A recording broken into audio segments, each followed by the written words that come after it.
We're on. Oh yeah, we're on. Oh wow, we're on. We're live. Everyone, we're back. Oh, we're back in the trenches. Thank you guys for tuning in. Another episode of the trenches where we kind of cover it all, whatever we feel like. I'm your host and producer, Justin. Here with some of my co-hosts. I got Gordon. I got Steve. What up? And I got my boy Dan, friend of the show, friend of the company. Big time basketball star right there. Let me tell you. Biggest. Bentley's hero right there. Let me tell you. Come on now. Hey, you know what? That's how we gonna start that. Getting kicked out, right? We're on rocky terms. We're on rocky terms. I don't know if I'm their favorite guy. Hey man, they're not the hero he wanted. They wanted, but he's the one that they needed. You know what I'm saying? Schools like Bentley only have one hero, and that's whoever's writing their donations and their checks. You didn't lie. You did not. Bro, it's crazy. So I went there with him. I know. Trust me, bro. It's like, that's what it was. Like, I remember I graduated. They started calling me like the few weeks after I graduated, asking me for donations. I was like, I haven't even started working yet. You motherfuckers have balls, dude. Like, I was like, I'm still in debt from you. Now you want more money? You want more? We want some more, man. We want some more. Need that first of the month. it. So I know for the first time in your life, money's actually coming in, but we'd like to take more of it, please. Thank you. I know you sold some other stuff, but it's okay. You can make little donations that don't actually go towards that. Yeah, a little on the top. Hey man, talk to us about Bentley, bro. How was that shit? I need to know because I don't know. Bro, shit about college Bentley. basketball. Fill us in, bro. I have no idea because I didn't even really mess with nobody on my college basketball team. Maybe like one or two. Yeah, Bentley was cool, man. Bentley was like it was a place to be, bro. It was the team component there was pretty unparalleled. Like I'm still like really close friends with a bunch of the guys who talk in the mic, brother.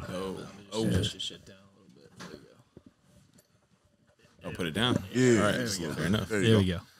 But yeah, I don't know. It was a good experience. I never really got in trouble for doing anything like crazy. It was just kind of partying too much. Like we had a lot of fun. We doing our thing. It was like being from I'm from like 10 minutes down the road from there, and so I just have all my friends come from back home and everything, and so we get after it. Exactly. Ain't like that part, but you gotta do what you gotta do. Exactly. I mean, you definitely had a good time. I mean, like who doesn't on a sports team have a fun time in college? You know what I'm saying? Yeah. Like sometimes things happen, but like there's not a single athlete that hasn't had a situation like that. Exactly. I just had more than my fair share of situations. You had some ramen shit going on. Yeah, it was. It was cool. It was cool. As I said, I because I knew people from back home, I always like had a lot of other people out there, so we would always just kind of get in trouble for throwing an extra party or doing something, and it's kind of built up over time, and then get in trouble one last time. There's one straw that breaks the camel's back. You know what I mean? And so I know all of that. Yeah, exactly. Well, we don't want to dig up your past. We don't want to but let us know what was it like being a college basketball player? Like what was your day to day? What did you do to try to excel at the game? And like obviously there's stats. Like, everyone's just like, oh, a guy had a double this game, triple double. But like I said, we're about behind the numbers. Like how did you prepare to be a successful college player? So I would say the biggest thing that like doesn't go along with what most people kind of think about is the more so the kind of team preparation behind the scenes, right? Because it wasn't like obviously like every college basketball player, you're going to be putting the time in the gym, you're going to get your shots up, you're going to be doing your drills, you're going to be going to practice, you're going to do all that stuff, and like that's kind of just a given.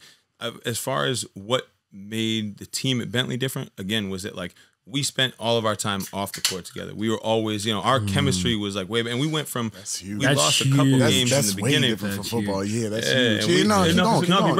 Because for football, I had a bunch of friends who played football. I had friends who played, football at BC and stuff like that. And it's like, you have your group of friends, but it's a group within the team, right? Whereas basketball was like, we party together, we hang out together, we're doing everything. And it made that cohesiveness different. And so, that was, for us, I mean, we probably weren't the most talented team, but we end up, when I got kicked off, we were number 1 in the region at the time, and it was like we had lost our, maybe a couple games in the first 5 games, and then after that, we kind of like all got together, like, yo, fuck this, like, all right, we gotta like really step up, band together, exactly. We did that, and we came back, or whatever, and things ended up falling apart afterwards, but it was, like up until that point, up until getting kicked off, that was like, we were really together. No. We in the trenches. We talking trench talk. Right. What the fuck happened, bro? What made it all fall apart? Because we got to know. Fair enough. Nothing happened. Yeah. It was like, I gotten in trouble. Then like I had to, I don't know. So every year don't expose yourself. I just want to know, like, you don't want to incriminate yourself. This is getting reported online. Not no fucking informant. All that rat shit gotta go. I'm just asking, like, what was a little? Hey man, what, bro? What's happening? No goddamn ops. Hey, yo, Justin, get that wire off your chest, man. No, it was nothing. Was it more? All right. So we had a party. We had a party. I got in trouble. Then I had to, like, it was to the point where, like, they were like, all right, we're thinking about kicking you off campus, right? So I said, okay, like, let me go apologize. Dude. Do whatever I gotta do. So I go apologize, dude. Then, I kind of like got more or less back in good graces, but then, that same night, so that same night I'm going out to link up with this girl, and I, had like, a couple beers and like a 6-pack, whatever. And I seen one of my buddies in the hall, and we were just talking because he was coming from a girl's spot. And so we were just like, chopping it up, whatever. Yeah. And I cracked a beer while we was sitting there, and, he's sitting there, he's like, yo, Dan, like, just letting you know, cop just pulled up. He's like, hand me the beer that you have open, and he's kind of like move on, like whatever. So, because you're not allowed to have open containers. Yeah. So I was like, yeah, of course. But it wasn't like, this was like on like a Thursday or something like that, like nothing crazy. And so I did that, and I started walking out. Well, it happens to be the cop I just apologized to earlier. And he was like, yo, no, what did you just pass him? And I was like, I don't know what you're talking about. He was like, what did you just pass him? I was like, oh, I don't know what you're talking about. He was like, I saw you hand him something. Like, what did you hand him? I was like, nothing. And, one thing led to another. Finally, I think we're on good terms. He's like, yeah, like, we're laughing about it. I'm like, look, man, I'm going to this girl's spot. Like, I explained to him the whole situation, and he was kind of laughing about it with me, whatever. So I thought everything was cool. So I go over to the girl's spot, whatever. Next day, I'm in class. I get a text from my coach. Hey, Dan, you got to come down to the office. I was like, all right. Honestly, I didn't even know what was going on. I was like, all right, like, yeah, like, they got shut off. They had all my shit packed up. They were like, yeah, we're taking your scholarship. You're just done, whatever. I'm like, what? What happened? Exactly. I'm like, what happened? Turns out the dude went back and reported it, told the AD. The AD was like, yeah, he's done. Like, bro, yeah. I've heard that's so crazy. It's crazy. Stories. So many stories just like that. It's crazy.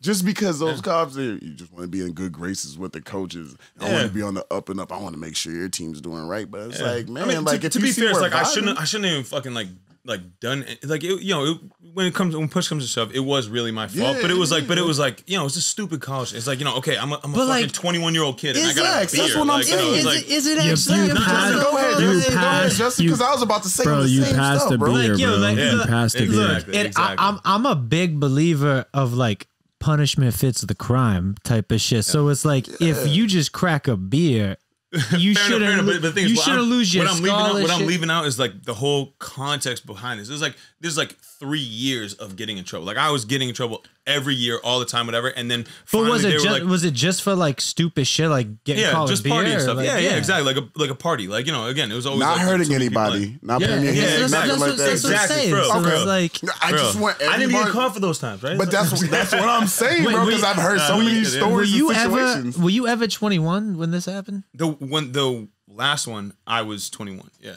Like, you were just at 21, not like 21. I was 21, but I was like 21. So it's like you weren't even a minor. You just had the open container. Yeah, exactly. You had an open. But again, it's the straw that broke the camel's back, right? It's like, as I said, this is a buildup over a long period of time. But damn, bro, but no, like I understand. Bro, you're talking about straw? You mean like a splinter that broke a camel's back? Like, that's how it's significant. It was a year you just turned 21, and then that dude was just like, I'm gonna fuck his shit up. Yeah.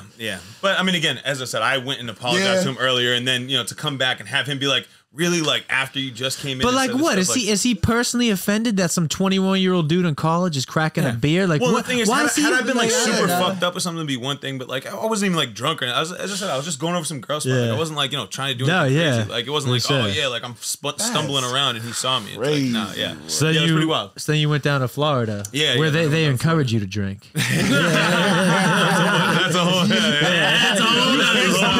Unless you finish this. That's the story I came for.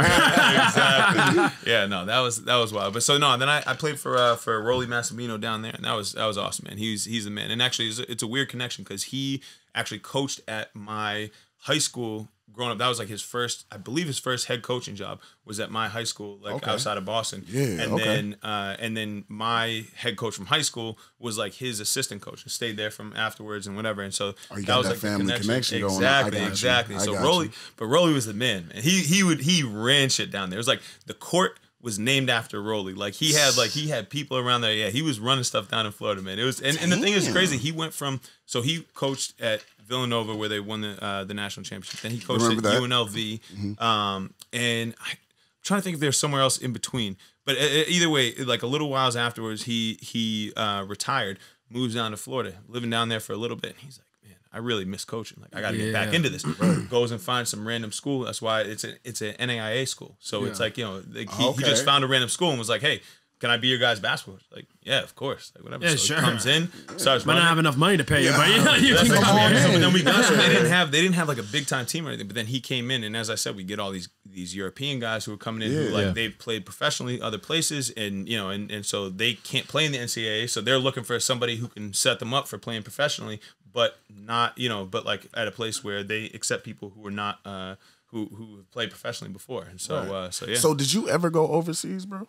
So I played up in Canada for a year. You played up, so you did. Yeah, it's funny. People are like, oh, you play overseas? I was like, oh, no, but because it's like that stuff I was saying before we even started this episode. It's like, bro, like us being football, me and Gordon being football players specifically, like once you're done with the clearinghouse and you just gave up the eligibility, you're done. You're done. You know what I'm saying? It's not like how it was back in the day. You're gonna have like the opportunity to go overseas, play for Amsterdam, all those other spots. Like they have like teams now, but they don't have them like how they did back in the day. Like back in the day, like I was telling y'all, I used to play Madden like heavy, OD, like even more than I do right now, to the point where I saw that they had like extra features. Like if you played 2K, right?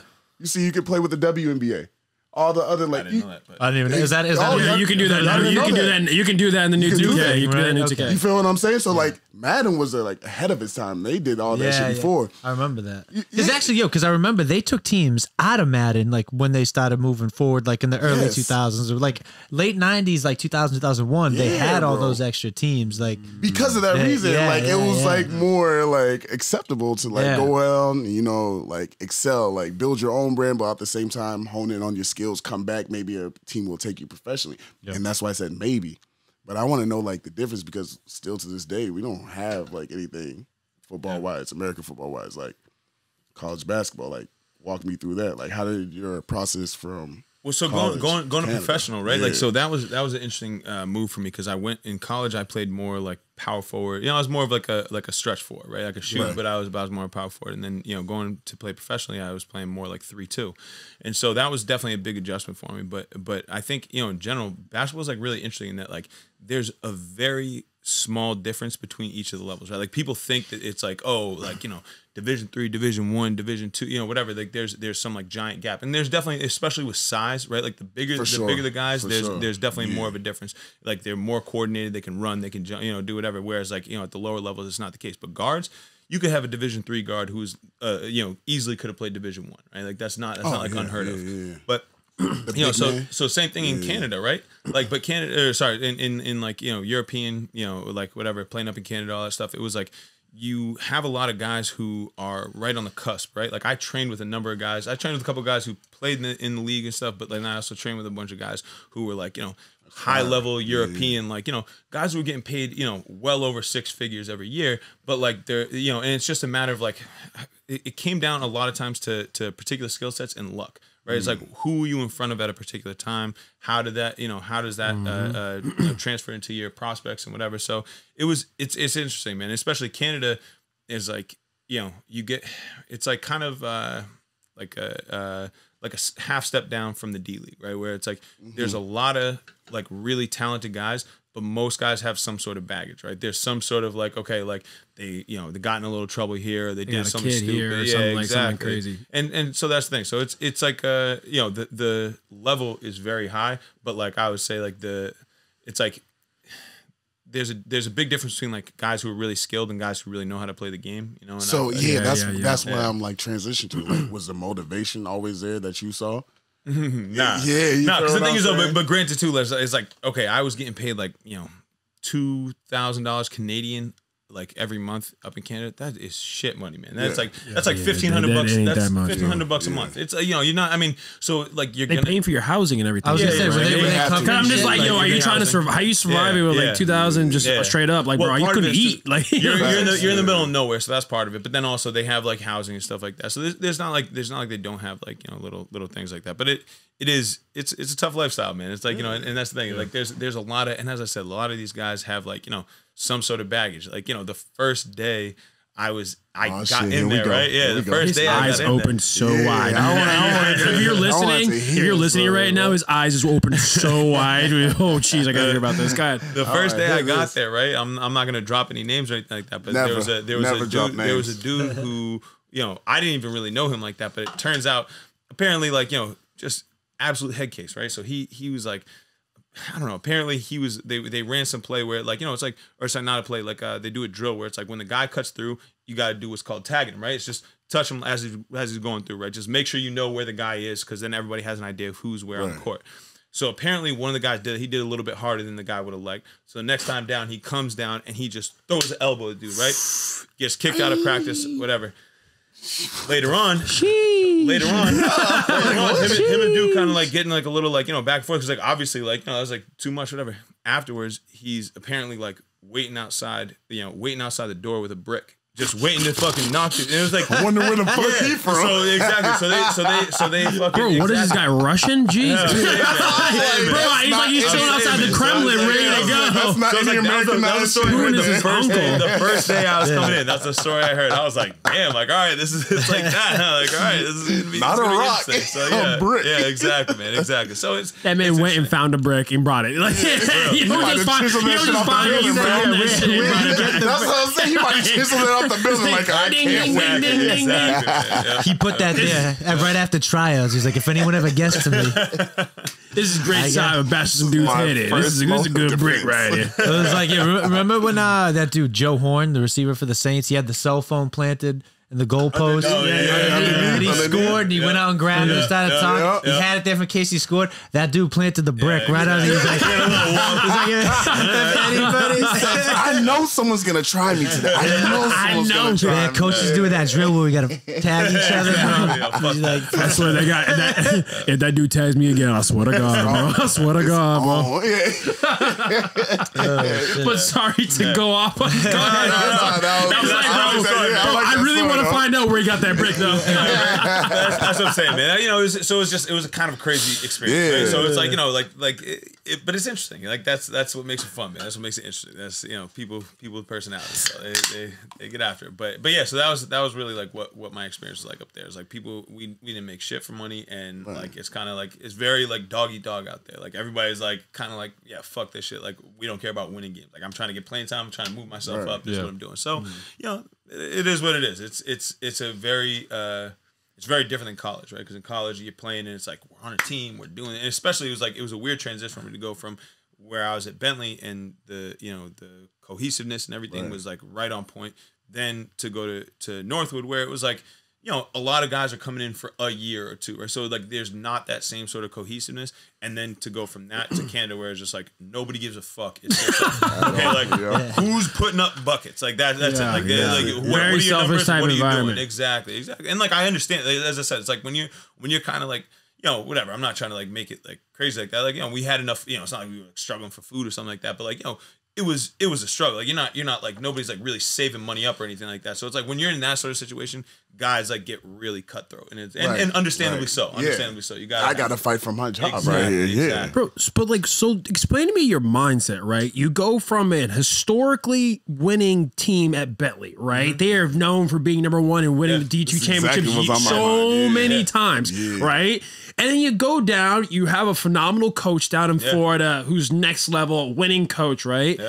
To a Canadian team where you're not getting paid that much. You got a bunch of guys that are freaking nutcases and everyone's kind of like looking for themselves. Like, what is your mentality? Are you like coming in with the same, like, I gotta be the, I gotta be the best team player versus now I gotta be me? Like, Yeah, like does it like surge into you? Like, fuck it, these motherfuckers are on some other type stuff. Like, I know what I'm capable of. I know what I can do. Yeah. Or do I just like, succumb to the level? Also let them know I'm their superior at the same time. Yeah, you know what I'm saying? What's your mentality? Explain that. So I feel like, going in, it was tough because I'm changing positions. I spent a couple years training and stuff like that, and so I wasn't necessarily like I didn't have like a lot of experience actually playing organized basketball like as a guard, right? So for me, it was more so like I was just kind of like trying to wrap my mind around that more than anything else, like get into the mentality of like, okay, how am I playing this different position? What am I doing different? And so there was definitely a learning curve, and to be fair, like they're the owner of the team, like he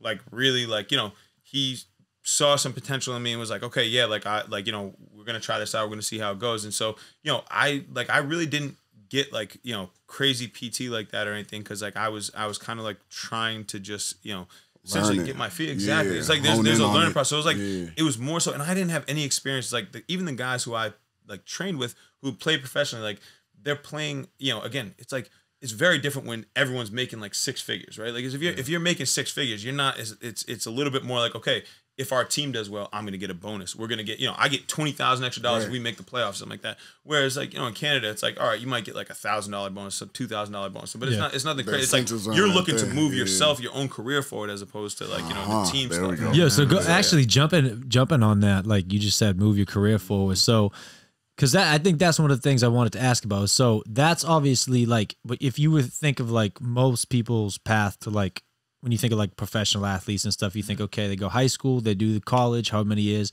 then they go to the league, right? And everyone forgets about the people who like, they grind and they take that extra time. They either go to like junior college or they go overseas and they do all this extra shit, take a couple extra years. Maybe it's different for different sports. For basketball, when you're on that alternative path, playing somewhere like Canada, Europe, somewhere like that, what's kind of like the cutoff point that like those leagues start to look at or even yourself start to look at to say like around this age is like when you start to like significantly like drop off in your chances of like getting to that like highest level? Like how does that work for ball? That's an interesting question. I think that there's definitely like 30 years old is definitely like some sort of a signifier, right? It's not a perfect thing, because like there are guys who I know a couple guys who I was training with who were like in like maybe like 32 or something like that. My bad, yeah. Who were like 32 or something like that, who they were still training, and it was like, okay, they could get like NBA tryouts and stuff, right? So it's not like they're like, oh, you're 30, you're not going to play, whatever. But there's a lot more skepticism, and now it's no longer like, okay, what do I think this guy could be? It's all like, okay, can he produce for me this year? What is he going to give to me this year? Because there's no guarantee. Once you get past 30, there's no guarantee you're going to last, another year, right? There's nothing. Nobody knows what's going to happen there. So I feel like, again, it's not like, oh, well, I didn't make it by the time I'm, 29 or something like that. Okay, well, I just got to give up, whatever. But there's definitely a deterrent. And I know for myself, right? Like, so I like played, that was maybe when I was like 26 or 27 that I was in Canada. And then, I did a couple of D-League tryouts after that. And, I like messed up my knee during one of them. And, it's kind of like, man, I'm 28 years old. I have no, my resume isn't anything and whatever. So I was like, okay, what am I doing? Like, I gotta try to like, move in a different direction. So I like, there's not like a set cutoff point, but like the closer you get to 30, the more it's like, you're looked at with a little bit of side eye, right? It's like, you can overcome it. It's not like there's no way to get by it, but like, it's a whole lot more difficult than if you're, if you're 22, 23, 24, the 25, they're like, exactly. They're like, okay, this guy, he's good, and he'll be able to play for us for a couple of years. Okay, even if it takes him a year or two to get adjusted to the system, that's like, that'll be okay. So yeah, it's very much like, okay, it's much more so about like, okay, what can you produce for me at this moment? For sure. Yo, if you had to equate yourself to a modern day NBA player, your game. Modern day NBA player. Actually, it doesn't. You know what? So, it could be anybody. It's tough, right? So it's tough, right? It could be anybody. Okay, but it's tough, right? Because that's like, especially because like, who do you watch on the court? They're like, that's me. Or you see yourself in as the most. So like, I mean, we can rephrase this. Be like, growing up, obviously you were getting better and better. You're, coach yourself up, trying to do with your coaches. Like, was there a specific player that you modeled your game after to like, that. Who did you like look up to? Be like, yo, I'm gonna be like him. Like Kyrie was, he's watching some of these and1 dudes. He's watching, some of the best players in the league. You know what I'm saying? Like, but like, what was your influence? Your inspiration? So that's tough because like I never had like a guy who I was like, okay, that's what I'm looking for. Whatever. There are different aspects of different people's games that I really admired, right? Like your own philosophy about it. Exactly. And so like it's kind of hard to like put a single name to it, and especially like I don't know. So when I was training and stuff like that, I remember some of the guys used to call you guys might be a little too young for it, because as I said, these guys are all older. But there's a guy who played for Phoenix a little while back called Dan Marley. And it was just like, this white dude who could, he could shoot, he played defense, he kind of just like did everything, but like, he wasn't like, a standout, whatever, but he was like doing all the shit, whatever. So that, like, I don't know, as far as like who I would compare myself to, I mean, I guess him, but then again too, it's like now, I've been getting back into ball now. So I took a couple years off. Exactly. And he's back at it again, baby. Y'all better watch out now. Exactly. Make it come back. But we got to get the Hedge Better Summer League team. Yo, let's go play Boston. That 4-on-4 league. Honestly. I guess I gotta go. Traps about to be nice. Yeah, honestly, Traps about to be nice. I'm not even joking. I think like, so one of the things I want to do is like, obviously, other than just like the podcast and shit, like as just like a group, I want to like put us in things and like actually like film shit, make content out of it. I think it would be funny. That'd be so fun. Like, that'd be awesome. Because that's what people want and need. Yeah, people want that. Yeah, they want to see some shit. See who's behind the mic. You know what I'm saying? Who are we listening to? Like type things.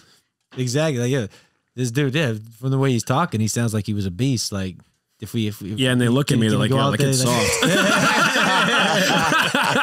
I can take him. I can kick that guy's ass. Bro, we're gonna put you on fucking line, right? We're gonna have all these random ass people like challenge him 1-on-1 right now. Bro, yo, come out. get to the line, bro. Get to the line. I'm trying to show you. Check up. That's that content right there. People gonna be looking for it, bro. They but we'll have a hell yeah, I'm gonna go out there. Yeah, we could do like a booth. Like you got to pay like $5 for like a ticket to enter or something like that.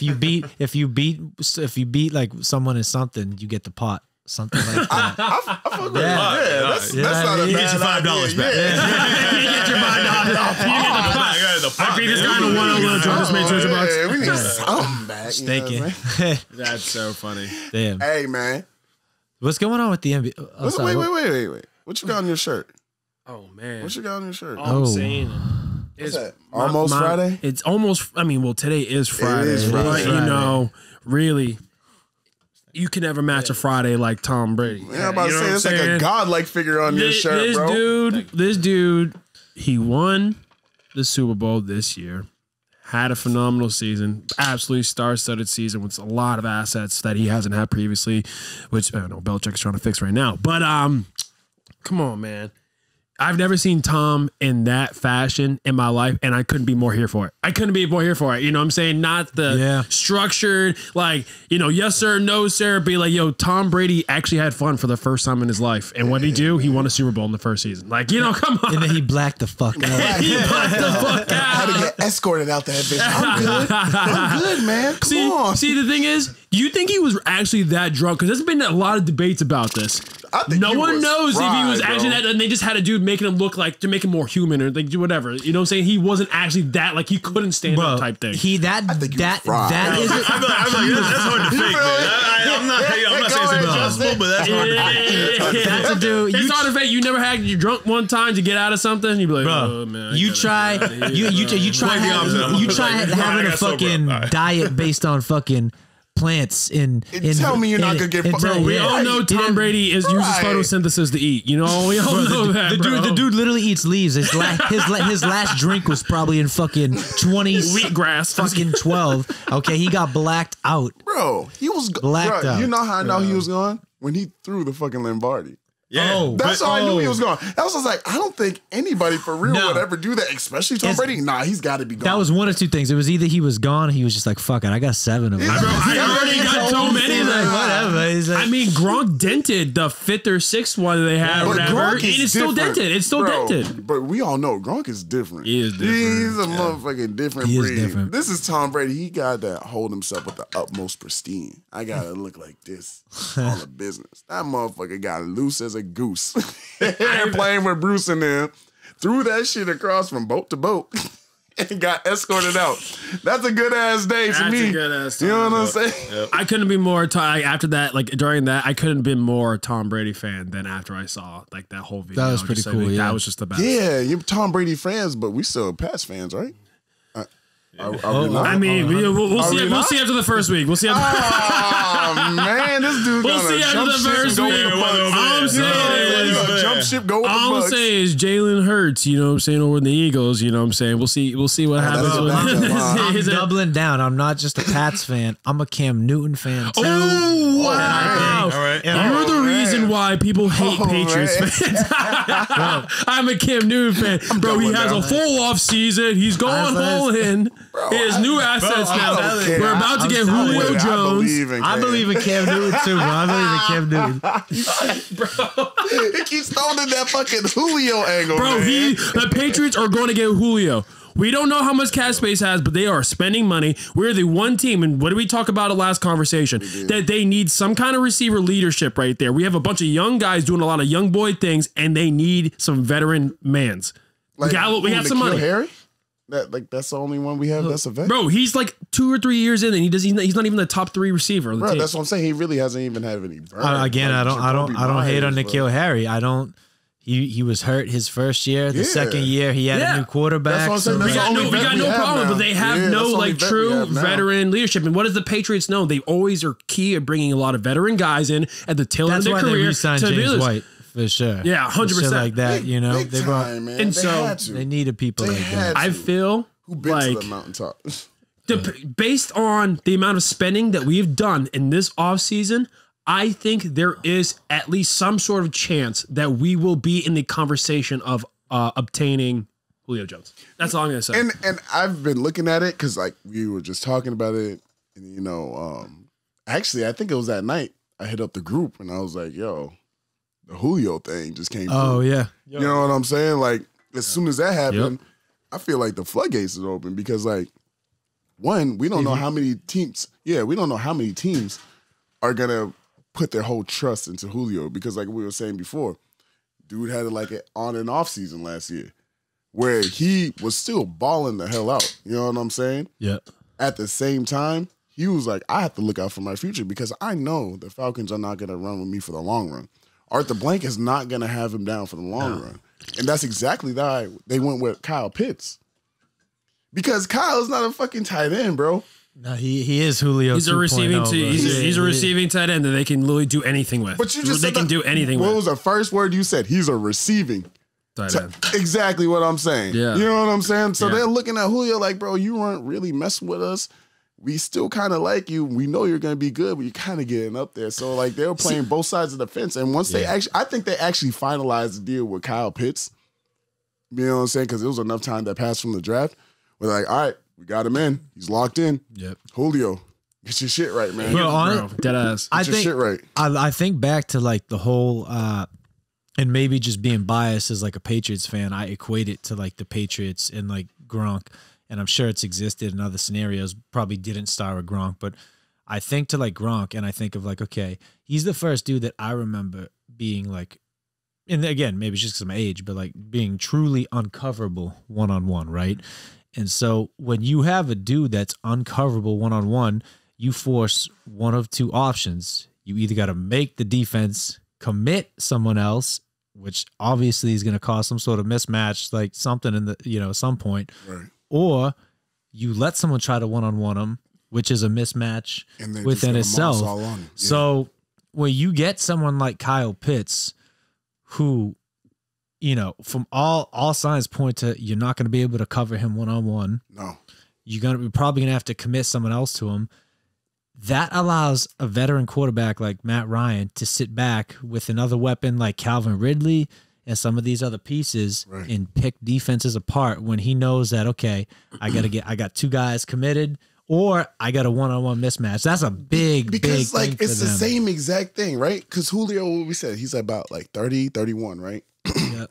You're about to get Kyle, who's gonna be like 20. He might even be older. He might be like 32, 33. I think he's a little bit older. He's one of the older receivers in the league right now. Because him and Matt were kind of synonymous when they came in, right? They were close. Yeah, I think they were real close. But Matt's got a longer shelf life, unfortunately. Oh yeah, he's definitely gonna have. You know, what and their line has been actually phenomenal. He's 32. Yeah, Julio Jones is 32. Right, 32. so, Yeah, you feel what I'm saying? He just turned 32. February. So what's Kyle Pitts' age, bro? I gotta need that. I gotta need to know that one real quick before I even go on with this, because what I think I'm about to say is gonna actually expand on what you were just saying. Yeah. Because with Julio, as a 32-year-old man, they still are triple teaming this dude, and he's still making plays on him. Kyle Pitts was born October 6th, 2000. That buddy is 20 years old. Do you feel what I'm saying? Insane. Okay. Insane. And I just saw the reactions from everybody in here, but do you see what I'm saying? 20, like he can't even drink high news with us. He literally can't. He can't. But did you see what he was doing to some of those grown men in the SEC? Or some not even grown men, but some 5-4-star recruits in the SEC who obviously gotten better from the time that they've been playing. So now he's in the professional ranks, right? He legally can't drink. That's still legally can't drink, but he's still going to ball on you. You know what I'm saying? 7 years older than me, I'd be calling him sir. Yes, sir. But do you see what I'm saying? So now he's going to have that triple coverage. Matt's going to have a field day, bro. And like if the Falcons don't do anything, because I know we've been talking about the Patriots and the Falcons a lot, because the Falcons have so much potential, but they just don't do shit on defense every single time. I remember there was a few years back, they recorded 11 sacks in a game, right? Won that shit, and what they do the next two games? They lost them to. For what? For no reason. Julio's still balling. Matt was doing okay. I'm not saying he was doing terrific, but it's just like they always keep shooting themselves in the foot. So I still think Kyle's a great pick. He's going to make Matt have all the time in the world. But if you're not helping your defense out, what are you doing at the end of the day? And that's what I said. I said it last time. I'm going to say it again. They publicly, like, you know what I'm saying? They're coming out like, oh, it's going to make financial sense, get rid of Julio, be able to build up our defense, do this.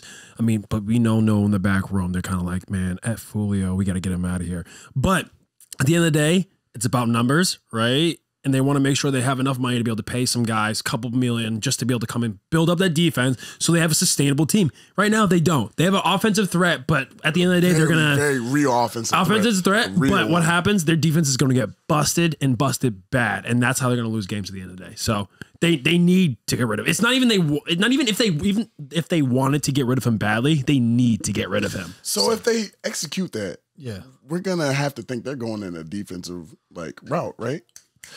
Well, you would think, but so I guess this is my question for you guys: is two offensive linemen, right? You know, is it easier to build offenses through something like the draft or free agency, where they have like a whole offseason, whatnot, to gel and get better? Whereas, you know, I feel like it's all like the whole Patriots method, where like they go out and in the free, like they'll get their offensive players preseason, and then right prior to the trade deadline, that's when they'll swoop up some defensive players, right? Because it seems to be easier to add a defensive player to your rotation and get them in there than it is to throw somebody into your like offensive scheme. You know what I mean? So like maybe in their mind, they're like, yeah, we can address our offense like that, you know? But like, listen to this, right? Listen to this. I'm just asking. From an offensive lineman, right? We're... if a defensive lineman over here listening to this, bro, we're the smartest guys on the field, right? It's all about understanding. We have to read the defense. We have to call out the point. We got the +1, -1. Who's in the flats? What's coming down? Are they coming up? How far back is he? Is there a chance he's going to blitz? I got a 3 and I got a 5. Man. Are they going to twist? And if they're going to twist, I got to make sure I'm on his hip so I'm good to go. I got to make sure I've kicked far enough so he doesn't beat me in the end, but I have to make sure I haven't gone too steep that he beats me inside. Ooh, and so there's so much, there's so many little technicalities from how far, literally a 6-inch step, 45-degree, 90-degree step that changes the entire all game. Of that shit, right, that he just said, and there's so much more he could go. So much more. Do you think a defensive person who's getting added that late on is going to pick up on all that shit? Or they're going to be like, all right, basically we're running a 4-2. We're running a 3-4. We're running a 3-3. You know what I'm saying? Mostly dime. So like you're gonna know exactly what you're doing, and then you just go, you react. Exactly. And right. even But on the offensive side, like Gordon said, bro, you got to think. You got to know about the alignments. You got to know what your boy's gonna do next to you because fuck, if he's gonna be off a little bit, I got to go help make up for his slack. the best offensive lineman can play every single position on offensive line because you know what you're doing. And if you know what you're doing, you know what the guy next to you is doing. That's how systems work. From a defensive standpoint, even if you had no idea what's going on, you're filling a gap. At the end of the day, all defensive units fill a gap, and that's what it is. If you don't fill a gap, it is shown because it's a 20-yard run up the field. You know what I'm saying? Whose guy was that? Who didn't fill that gap? It was you. It was just you. You just got to fill the gap. You didn't have to do it in a certain way. You didn't have to spin nothing. You just had to. You are filling a gap. So I thought you were about to tell me I was wrong. So I'm right. Oh, yeah. No. I'm just explaining in detail that defensive linemen need to know less than offensive linemen to be successful. I'm looking at you all in the eye right now. Just saying that. Just making sure that you all heard what I said. No, like Gordon was saying, bro, it was like right on the money. Like if you do anything, like miscalculate any step, especially if you're the last line defense, left tackle primarily, you're gonna the right-handed quarterback. You're gonna fuck up the whole thing. You know what I'm saying? So it's very important that like you have those people already from the jump. Yep. As in you're getting them in the draft and that you're setting them up with people who are about to be veteran linemen or are veteran linemen already. So they can put them on game. Coach, I got him with me now. So what do you want me to work on? Run blocking, pass blocking. How's he taking his sets? Like it's so many little things compared to when you're on defense, you're coming over. You know what to do. You know how to twist. You know how to unhinge and hinge your hips. Like it's like little things, but it's not as much as being on the offensive line because you have to get real intricate with this shit. My last point, you have never seen a successful offensive line as a whole without a veteran leader running the pack, at least 1 to 2. You know what I'm saying? Those old guys, they know exactly what to do, and they exactly know where everyone needs to be at every point in time. So even if the young guy next to them knows, they point them. But you can see a lot of these young drafted defensive linemen, you know, because defensive ends, nose tackles, they go in early in the league. You can pack them and then still play them in their very first year because that happens a lot more frequently. You know what I'm saying? You don't need an old guy to be able to tell you to do because at the end of the day, fill your gap. That's it. You know what I'm saying? So now when you guys watch games, is it like... Bro, I don't watch games. I was gonna say it sounds like it's like different. Exactly. Yeah. So you guys really like pay attention to the line more than anything else. I am 100%. I'm reading every single play ever since I played. Every time I watch a game, I'm reading the defense. I'm trying to guesstimate what they're doing at all periods of time. I need to say, is that a 3-5? Is that a 4-2? Is there, you know what I'm saying? Are they running a 3-3 and how they're going to do it and how they, depending on the offense. Is that particular to offensive linemen or is it something that like you would say like most offensive players like, would probably watch the game in a similar way? I can't attest to them, but I already know from Gordy and just been interacting with him. I know that if you really cared about what you're doing or what you did, you're going to pay attention to which you're watching and those are the people on the line. Yeah. So that's all you're going to see. You can watch all the other receivers and all that stuff after quarterback gets the ball out or after the running back, hits a hole. Yeah. Why? Because primarily he has to have a pocket to get that pass off. Yeah. Obviously, I'm going to look there first. Yeah. I'm going to obviously see a sack first. Most people are like, I'm just looking at the quarterback. Oh, all of a sudden he's going to hit. But if you're looking at the line, just because I'm a lineman, it's just me. I know Gordy does the same thing. You're looking at it like, oh, I see a gap right there. He took that set too wide. He didn't give enough help on the backside with that hand presence. He got beat. You know what I'm saying? He got beat because he missed with his hands. He bear hugged him. He didn't get his hands inside. And he kicked one step too far, got spinned inside, and because the guy missed his opportunity because he was too busy looking at the mic, there was no help. The edge. You feel what I'm saying? Like he didn't see the edge because it's real fun because like if you really get into it, like I did nothing but film study when I was in college because I just wanted to know what the fuck the other guy I was going against is capable of. Yeah. If I studied that motherfucker, I knew game day, I'm shutting him down. Now I don't even have to worry about him. I'm just talking shit to him because I studied him so much and I already know what the fuck's going on that I don't have to worry about it. Damn, I'm breezing through the day. Bro, film study, I loved film study. I hated doing it with other people because then it becomes a distraction. So so what would happen? We have team film study, but every Sunday and Monday I would go in by myself and I'll watch for like an hour and a half because you notice like depending on the level you're at, the attention to detail is incredible. And because of that, they give themselves away so much easier, because what happened was I played at Elon and we played against Georgia Tech. We played against Duke. We played against Wake Forest and all those guys. And every time you saw a guy do a certain thing, you knew exactly what was going to happen. You knew it's like, oh, that guy has his hand in that position. Oh, his hand's back up like this. Oh, you know, he's coming straight out. He's just trying to brush to get the edge. Or there's a potential twist. He's in a 3-5. He's in a 2-eye versus what he's, you know what I'm saying? You knew what was going to happen. Already, you know what I'm saying? And it's just techniques. But then I went and I played one semester at New Haven just because I was like, all right, I'm done. I'm going to go here. I'm going to go coach and stuff like that. And it's like anything's possible. You know what I'm saying? Because their attention to detail, it is what they're playing D2. They don't care as much. And so honestly, it became a little bit harder. Hold on. D2 now. Hey man, you know what I'm trying to say. You know what I'm trying to say. I'm just trying to say I was a part of a team that made a D2 program go to a FCS. Hey. Where'd you play? Oh, North Alabama. Oh, okay. Yeah, and that was a host of every single D2 championship game back in the day. I mean, the year that we went, they changed the venue. Lost that bitch in a snowstorm. That's crazy. Against against Northwest Missouri State and Kansas City. That's crazy. And an outside event, bro. Wow. I'll never forget that. And they played us in the soccer field. We never really played any later on game outside. That's wild. And then we got in there. There was little flurries. Snowstorm. Can't see shit in front of you. It's a wrap. Oh, I got you. I'm good.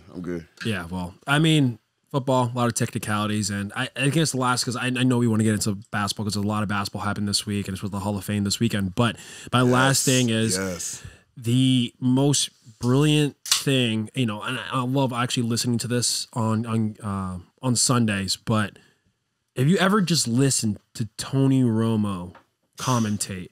And he can predict every play. You know why? Because that just shows you his brain and how easily and quickly he can read a defense. Granted, Tony Romo, he didn't win any. He was a big thing. It doesn't matter. His mind is brilliant, and watching him trying to defuse makes me want to try to be like, okay, I understand that. I see where that comes from, and I want to also, break it down. I'm so glad you said that, because the whole time you were talking, the first person that came to mind was Tony Romo. And at first, when he first started coming on the scene as a commenter, I was trying to figure out why I liked him so much, and then I realized it was because this dude is literally calling shit before the snap. He knew what it was. He literally knows what's gonna happen, and he's just telling you. No other announcer was doing anything like that. You know what I mean? Even on the challenges and stuff. Remember that? I think they're gonna lean over this. Yeah, he knows right here. He knows everything. Oh yeah, it's crazy. Yeah. But what's going on in the NBA? Because I gotta say, I feel like almost time. I think I've said this the last week or two. I don't really know what's going on in the NBA because it's just nothing is piquing my fucking interest right now. I want I love the Celtics. I grew up loving the Celtics. They are just underperforming. I can't figure out why it is. Players out. And you know what? Part of it, I gotta say, I think part of it is for me, and again, I didn't play ball at a high of a level as you guys, but for me, the crowd's a big part of it. And so even as just a fan, so when I watch games and I'm watching these dudes ball and they do something fucking nasty and there's nobody in the stadium to because dude, you know what? This was my biggest fucking thing. And this was when when you're growing up and obviously you're growing up and you try to play ball, everyone wants to be able to dunk and stuff like that, right? So growing up, I remember when I would be in 6th, 7th grade, 8th grade, and I was trying to dunk and jump higher and stuff like that. My dad would always say, "It's still 2 points. It's just worth just as much as a layup." And my comeback was always a layup doesn't get the crowd hype and get the momentum moving like a dunk does. That's right? a fact. And that is a fact. That's a legit fact. That, so Dad? You he thought you were smarter than me, Dad. He thought you were right. That's what happens when you grow up watching ball when the average dude's 6'1" and is a milkman on the side. But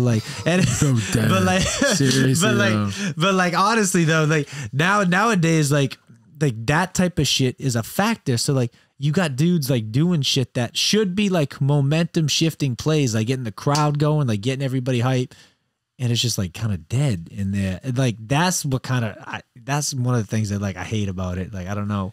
See, I'm with you on that. And I mean, I know the crowds are getting bigger. And you know what I'm saying? Because those pieces open up. Like even New York's opening up. North Carolina just lifted all their bans. Florida just lifted all their limits and things like that. Texas is about to be in the around the bend. So it's coming. The crowds are coming back. They're starting to get livelier. Granted, the tickets to sit in the far back of the balcony, probably not too favorable for me right now. It was at $300 to sit behind a pole in the back. I'm like, nah, sorry, cuz it's not me.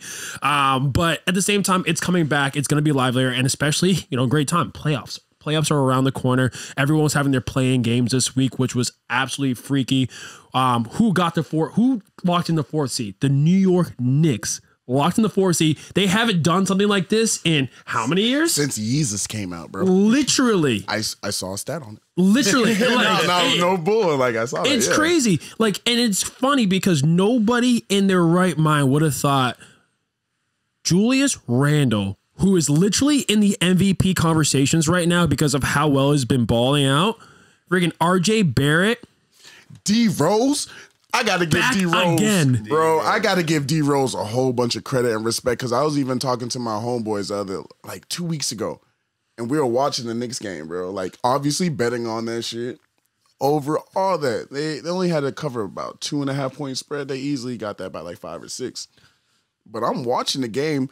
Like Gordon said, Julius going off. RJ, doing this. But I'm looking at Derek as a facilitator. He doesn't have like the same je ne sais pop that he used to have. You know, bro, he needs less pop in his life. That's all I gotta say. He needs less pop. But like he's actually facilitating that shit, and then he's also making those buckets that count at the end because he's actually driving, sacrificing himself, not dunking, doing all that other crazy stuff. But he sees some, he's driving, he kicks it back out. You know what I'm saying? He's going that extra 10%, like trying to make a steal or force a steal. Going extra hard, yeah. I'm even seeing this dude getting rebounds and everything like that. So I'm like, I gotta give D Rose his credit. All right, hey, gonna put you guys on the spot right now then when it comes to ball. All right, let's hear it. Who is the player that had the greatest potential, whose career was just, speaking of D Rose, bro? I mean, you couldn't have asked for but that's not a layup. It's not a D Rose layup because you got to remember there's some other players reach back. Tracy McGrady. There's a couple players out there. Like you could even talk about Yao Ming, something like that. So like, he got I got one. But I'm saying going back, like who is maybe one of the greatest players that never got to be. Go ahead. You got it first. Okay, wait. What are we saying? What is it got to be? No, but I'm saying, but what has got to be, right? Because it's like, is it not didn't win a championship? Is it didn't? I'm saying I would see it as like D Rose. Obviously now he's still kind of balling, but that's not the D Rose that came in and won the youngest MVP. I got you. Yeah, but he also, what I mean, I'm curious what you're gonna say. Is that different, or is it somebody who flops? No, it's not a flop. I'm talking specifically from injury. Okay. Specifically, not. I'm not talking about like a Kwame Brown type of shit. But you just flop. Yeah. Like, bro, you just stole it. You I said I was gonna go first. I was looking at your face. I'm gonna say it. I'm about to go off. Greg Oden was one of the most phenomenal college ball players in Ohio State history. That dude broke his wrist or his hand, and he played the rest of the season with his other hand. He shot his free throws. He balled out with his opposite hand because he only had one hand. That dude played every single minute in the championship game against Florida with Joakim in a stacked Florida team with Joakim Noah. Sorry, I'm getting freaking crazy over here. But it's like a stacked Florida team, and they still try to keep it together.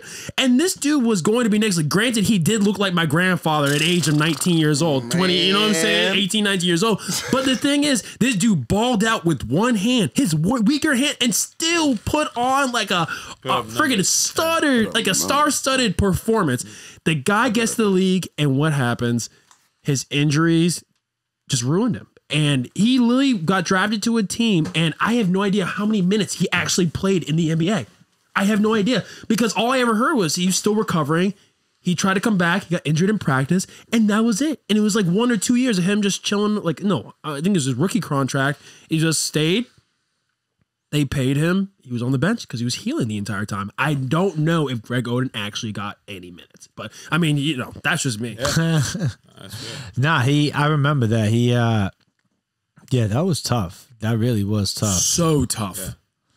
I mean, the other thing though that I'll say that was like, kind of tough was like I said, did you say T-Mac? No, we were about to get to T-Mac. I knew you were thinking about T-Mac, but because I watched the highlight the other day where what was it? Where he scores something crazy, dude. He scores like 13 minutes in like 48 seconds. 13 points in like 48 seconds. Yeah. It was when he hit like those like it was like 5 threes, including like an and one, like and then one at the buzzer beater from like fucking 40 feet out. That dude, like, he's a beast. I mean, because he was the full package. He was like 6'7". He could shoot. He could dribble. He was athletic as shit. Like that was a dude who could change a game. Absolutely. And it's funny because we just talked about Tony Romo. Like literally, I compare Tony Romo and Tracy McGrady together. As in, they are phenomenal athletes. Some of the best, most athletic people within their position, right?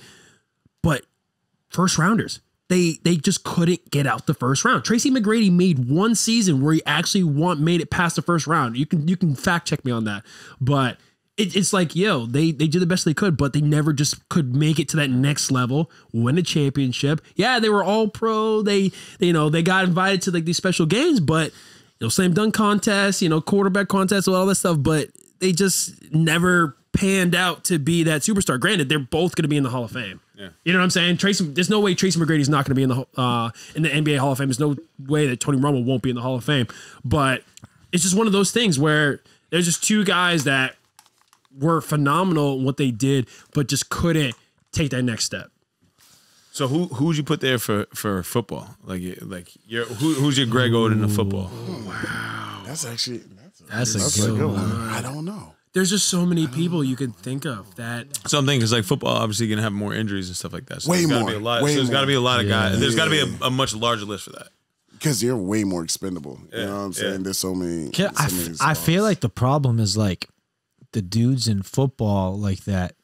You don't get the chance to hear about them, like because you really don't. You know what I'm saying? Like they don't have the chance to be like, oh, like I missed like the last couple years unhealthy. Now I'm gonna get a full season. It's like no, like if they're like 27 years old, they haven't played a full season. They're probably like not like out of the league at that point. What about like like a Heisman or something like that? Who gets? You know what I mean, like somebody who like was a big prospect but never panned out.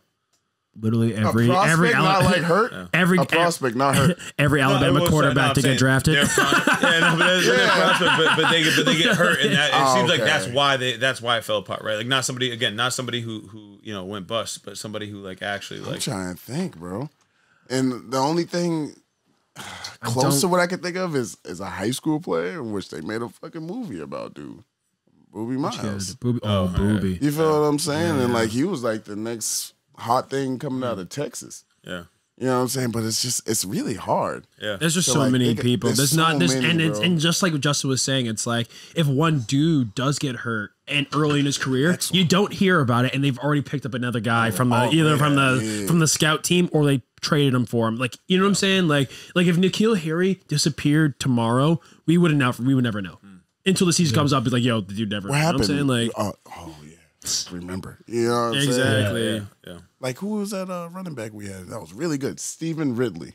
Yeah. Remember that? You kind of vaguely remember that? We sent dude. The guy fumbled like every other game. We sent him to the Giants, right? He originally was with LSU for college teams. And you know what I'm saying? Like came over here, like did that thing, won the Super Bowl, like, and then was just gone.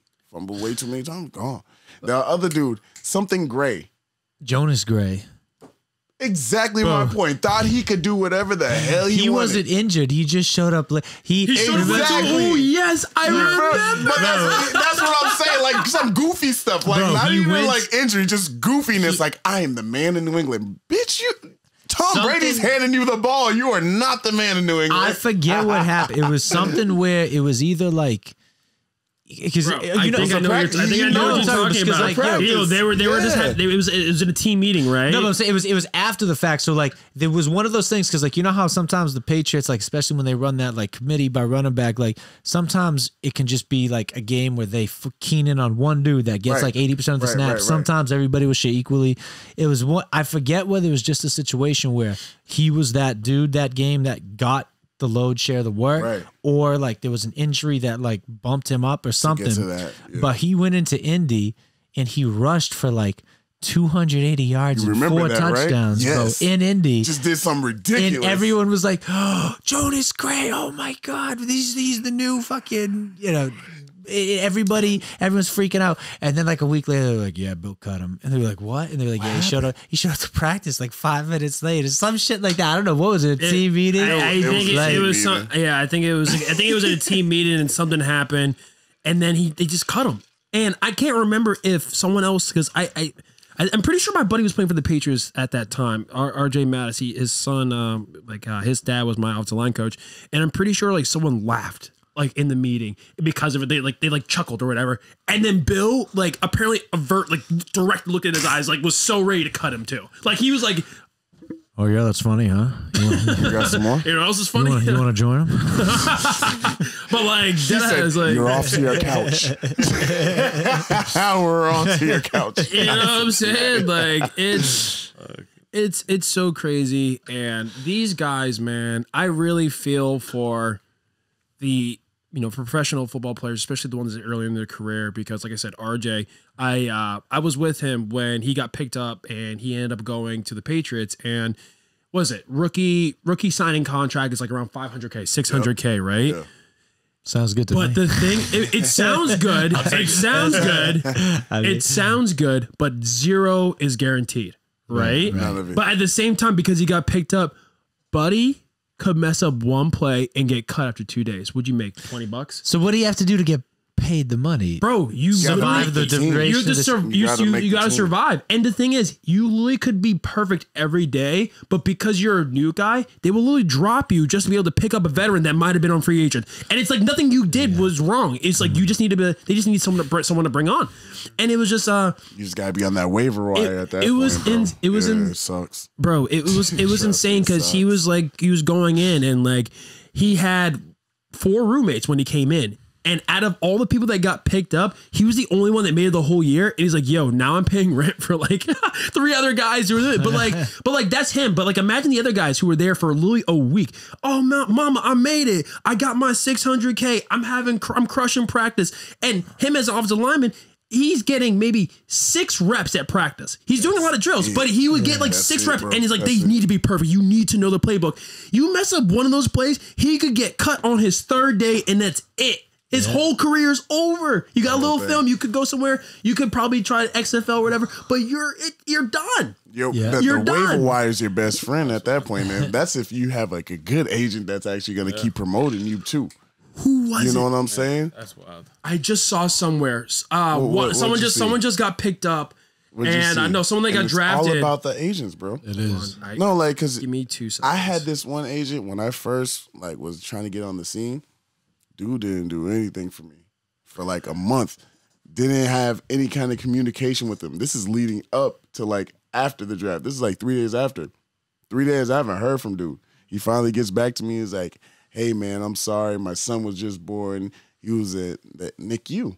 Yeah. So I'm like, damn, I'm sorry to hear that and all that, but like, bro, I'm trying to like progress my life. Like I'm trying to help my fam out. You know what I'm saying? Like I don't care about me. I'm sorry that happened to you, but like this is like the nitty-gritty time. A week, not even a month. Like I said, a week later, I had to tell him like, "Yo, this is not working. I feel like you're not doing everything in my best interest, even though like all that other stuff happened with you. Very sorry, but this is how it was to be." Right. Week later, I get in contact with this dude, Sean Stellatos. Sean Stellatos. Greek dude, big time, like fucking free agent, all that shit. You know what I'm saying? Like back in the day. So now he's on the scene actually being, agent. So he has connections everywhere. Within 5 days of me being with him, he got me on the Eagles practice squad. You know what I'm saying? And I was just busting his ass because and I even looked him up after the fact. And I'm looking and reading all this stuff. He got this, that, and I'm just like, wow, I should have just like done something like this from the jump. You know what I'm saying? Compared to like being with that dude who was like he had his own shit going on, but it could have really expedited some stuff in my career path. You know what I'm saying? It was just so crazy because after that, they weren't going to the Eagles. Went on to the Spring League. And I don't know if you guys know what the Spring League. I know. The Spring League. So like TSL, that's where Johnny Manziel got like real big off of, and that's how he got to the Hamilton Tiger Cats in Canada. Yeah.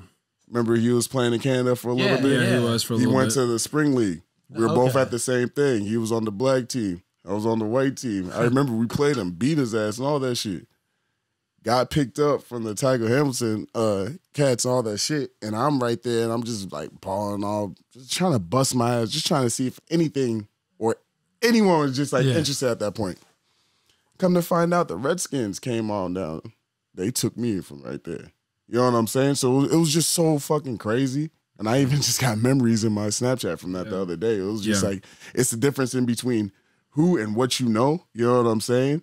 Because, like, if I knew him from the jump, I wouldn't have to worry about anything. But it was the fact that I was fucking with the other dude. Yeah. And I put, like, a big hindrance on that. Okay, so when you guys are talking about this, right, you're saying, like, a lot of this stuff is, you know, it's like, okay, if you fuck up one play, like, that could get you cut, right? That's it. Fair enough, right? But so basically, there's a dude who I used to train with who he was playing, like, he got put on the preseason squad for, I think it was the Hawks, actually. And he was averaging 20 and 10 for the whatever 4 or 5 games that they had for preseason. 20 and 10. They fucking cut him because they said, "Hey, look, you know, like you've been playing really well, but like honestly, it's between you and this other dude. And the other dude was here last year, and he's like a big part of the team. He's like, you know, a veteran, whatever. Yeah. And like neither of you guys are gonna play, so like the fact that you can, you know, get a bucket really doesn't matter. It's all about right? We know him. Is that the same? So is that the same sort of thing happen in football? Yeah, I mean, very much so. Very much so. I'm saying, like, I didn't even try to like when you guys were talking about it first, it was like, okay, yeah, like, you know, like if you fuck up on, like, that makes sense to me. It's like, okay, you made a mistake, and like that's so there is that parallel though. Yeah, because when essentially they're gonna. It's like everybody, like even when we were talking about last week, you're gonna want to be and like get people that you're comfortable with, that you know who've been around. You know what I'm saying? So yeah, dude was balling, got the 20 and 10, but it's also still what you're telling me is up to the guy who just put up 20 and 10 and the guy that's been here last year. And you're also telling me y'all both are not going to play. Yeah. So it's like, what am I doing? Like, I notice it, I appreciate it, but I have to go what I'm more familiar with, what I'm more comfortable with. Yeah. So that's a good point, because something that I was thinking about is like, it's funny. Like I think about like when you're like a little kid and you're in like, you know, like your youth sports, and like you hear parents complaining about like politics and all the stuff that like, not like politics, but like the politics of like the how sport, the how everything's running. Like, you. oh, my kid didn't make this team because of that, and this is that, stuff like that. And you always think like, oh, the older you get, the higher level of competition you play in, the less politics are involved. The less that stuff's involved. That's not even close. But I feel like that's what I'm saying. I feel like it's almost like a pendulum where it's like you start like when you're younger. By the time you kind of hit like high school, college, maybe a little bit, it's like, you know, the politics kind of dwindles down a little bit, but then once you try to get back to that highest level, it balloons right back. I feel like it's like there's like it's more like if you're on the fringes, that's where the politics matters, right? Because it's like if you're fucking killing it, like it's like LeBron's not gonna, no matter what politics happens, you know what I mean? But also at the same time, that's not completely true though, because bro, look what's going on in the Packers nation right now. Aaron Rodgers, an MVP, literally one of the best, most athletic quarterbacks in the league. What did they do? How it all started? They fired his They fired his quarterback coach, and it's like he wasn't even involved in that decision. And they kept going, and they kept going, and then next you know, 17 years with the team. They drafted a quarterback, but it's like, but maybe you know what part I'm of that too saying? is like, because like football, right? Because it's more of like a team sport. Like whereas basketball, it's like, okay, if you have a dominant player, like you're like LeBron goes anywhere, they're an immediate contender, right? Whereas like that's really, I mean, I can't speak to it too definitively, but it doesn't seem to me that's the case in football, right? Like that's like it could be. It depends, but it's like you have to be like really down. There might be like some really special player, but really you have to have a whole team around. You have to have an offensive line. You have to have. He did it. He brought the pieces together. Yeah, but again though, it's not like he was there by himself. Exactly. It's not. No. You're absolutely right. It's not. It's not like he had just some like run of the mill O line and like had some just okay defense. That's what I'm saying. Like you have to have players around you. You know what I'm saying? Weapons. Actually, But that's the other thing though, is like when I was saying that about my buddy who's like, you know, like But like 20 and 10 is not like, if he had That's been an like, amazing number. Yeah, that's what I'm saying. If he had That's been what like, I'm if he was saying. like, That's an yo, amazing bro, number. I was balling and like, they still cut me up. Like, all right, like you were balling, you probably played well, but like you weren't like really putting up numbers like that. But it was like the fact that he had stats behind it and was like, yeah, like, no, I was like really doing this. And they said, hey, we would have kept you, but but we had this other dude who's it's and just that's like what behind, bro. And that's what we say behind the numbers, man. It's like you can have all the best stats in the world, but at the end of the day, who's making the real decisions? And like you can, as long as you know somebody that knows somebody, you know what I'm saying? Like you're obviously gonna have a extra chance. I'm not saying you're gonna definitively get it, but you're gonna have another chance of getting it, just like how you were saying with your boy. I wanted to make that's like the if you have a good agent, if you have a good whatever, you feel what I'm saying, and they have more connections. Exactly. Oh, I know him, so yeah, we're really gonna give this guy shit. You know what I'm saying? Yeah. Like that's all it really is. As you guys were saying, like before we get too deep, I wanted to like make this point because I remember I found it again. This was probably like the greatest thing I've ever seen. Like I've never seen something like this ever. And talking about agents and having people that are actually like there for your back and actually trying to take care of you. Jalen Waddle, Alabama's receiver that got drafted, signed his 4-year fully guaranteed contract. That was today. Today's the 14th. Today he signed a fully guaranteed. That is unheard of. That is unheard of. It doesn't matter. Who did he sign with?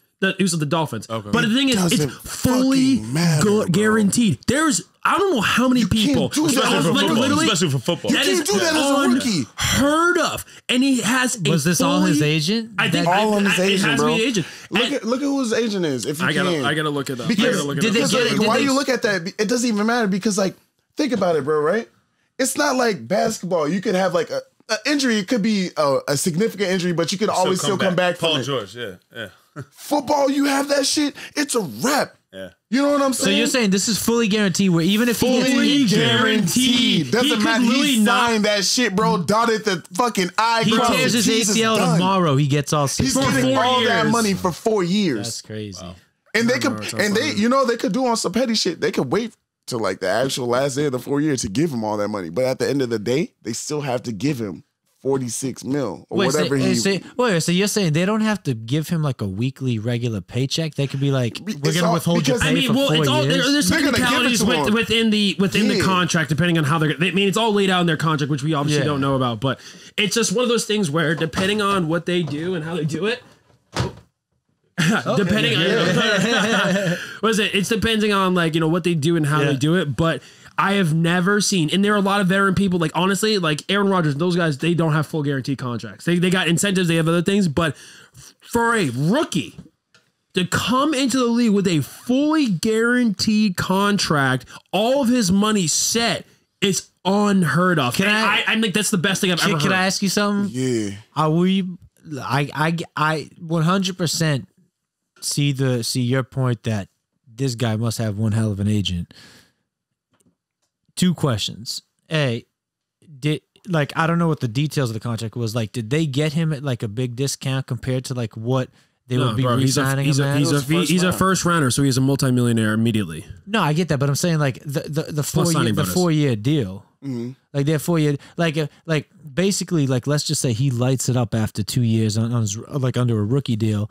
And then was like, yo. Oh, yeah, he could bump that shit up. I mean, there's always clauses for, being renegotiation after a set period of time. So that's what I'm saying. So maybe, do you think there's something? We don't know. But that's what I'm saying. Do you think there's something in there where it's like, yo, you're not getting like max money, but you can't renegotiate for like these 4 years? Possible. That could be That's very possible. Something in there. Very possible. But every single person's like contract is different. Yeah, exactly. Right. Because that's what I'm saying. You could tailor it that way. Also, too, they literally, it literally just might speak to how professional, like, and how highly they think of Jalen Waddle.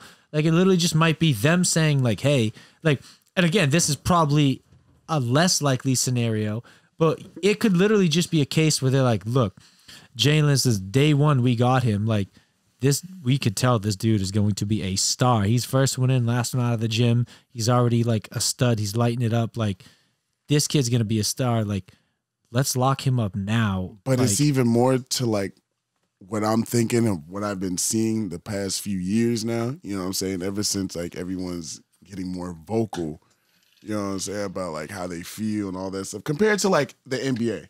The NBA is a players' league. You know what I'm saying? Mm-hmm. Compared to NFL, that's definitely an owner's league. Yeah. But as we're getting and like progressing and all the other stuff that's happened and transgressed over the year, you know what I'm saying? There's definitely a shift. Yeah. You know what I'm saying? So there's definitely a shift. So that means the players are going to be more inclined to like what's going on with them and trying to like secure their future. Security is huge right now. Do you see what I'm saying? Yeah. Like, well, don't you think it's ironic that football is the most dangerous physical sport out there, and it probably has the worst situation contractually between the money, the terms of the contract? Like, I don't think it's ironic. I think it's intentional. Yeah, it's very intentional because they know at any point in time, but they're not going to guarantee you all that money. You could die tomorrow and still not pay your family. Well, and that's the thing. So baseball is the biggest Baseball's players league, right? crazy. Like everything's guaranteed. Right. You get, like there's no cap, all this stuff, whatever. Whereas basketball is kind of an in between where it's like they have a strong, players union and stuff like that, and that's because over the years they've been developing. They figured it out. But also there's more. But again, each individual player, as we said, has more kind of like like a superstar has like more star power, right? Where it's like okay, I'm taking my team to the championship. Like what you're not going to guarantee my contract exactly. Like, nah. But for football, again, it's like more so. It's you have to have a lot of team. There's a big risk if somebody as you said, you tear your knee up. It's done. Your whole I'd argue though, there's almost, and again, I'm just bouncing it back, playing devil's advocate. I would almost argue that like there's like I don't want to make the argument. I'll just throw the point out there. I'm not gonna live and die on this hill right now. Live and die on that shit. You got to. But like, I'm just thinking about like compared to like a baseball player, right? Like, you think like if a baseball player like sprains a wrist or like tweaks an ankle, something like that, like they usually like don't play. Like football players take that shit up, and to take it a step further, like let's look like it's like Jason Pierre-Paul, like. Dude loses a couple. Dude loses a couple fingers, bro. He has 2.5 fingers on one hand, like bro. Could a baseball player blow off a couple digits in a firework accident and then go back? Part of that too, but he's still getting paid. Exactly, I was gonna say a baseball player still get paid, and it's like okay, I can take my time off. I have my contracts guaranteed. I have all these health. Whereas a football player, that's why it's crazy to me. That's what I'm saying. We're with you on that. It is wild. I would have to look it up, but I'm pretty sure there's a Yankees player, and every year, because how his contract was laid out, he gets paid. Mets. Yes. It's the Mets player. It's the Mets player. And every single year, and I think for like the next, I don't know how many years. I think it's Bobby Bonilla. Yes. It's Bobby Bonilla. And every single year, he gets paid like $60K, $80K for the next like 20 years. Dude, I don't want to misquote the situation. What? I can look it up. Wait a minute. Hold on. Yeah, we're going to have to go back on this. It's been for years. I can Google it. I'm pretty sure it's this dude, Bobby Bonilla.